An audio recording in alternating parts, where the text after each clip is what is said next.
There you have it, ladies and gentlemen. Once again, Orange and Lemons. Palakpakan naman po natin sila, everybody. Gusto natin makarinig ng isang masigabong palakpakan. Once again, thank you very much, Orange and Lemons. Isang masigabong palakpakan po for them.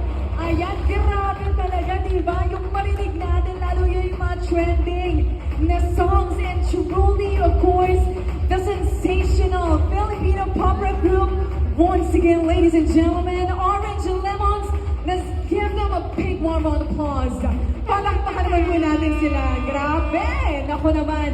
So, kumusta naman po ang lahat? I know everybody had a great dinner, and so we all have much energy as well for the second part of our program. Naku, hindi na ako magpapaligoy-ligoy pa.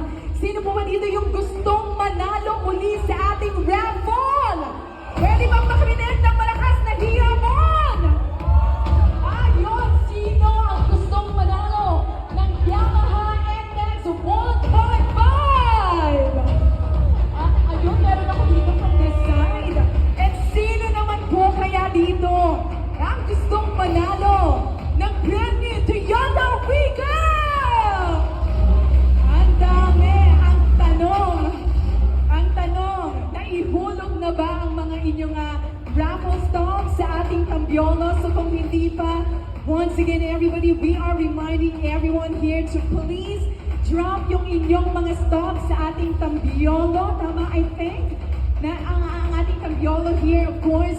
So once again, please everybody, para kayo, of course, ay mag-qualify sa ating raffle for the grand prizes that we'll be giving away, of course, for our tonight's grand launch of Ilux Rave. So at this point, almost broke down, swelling as I keep down, digging my face in this cold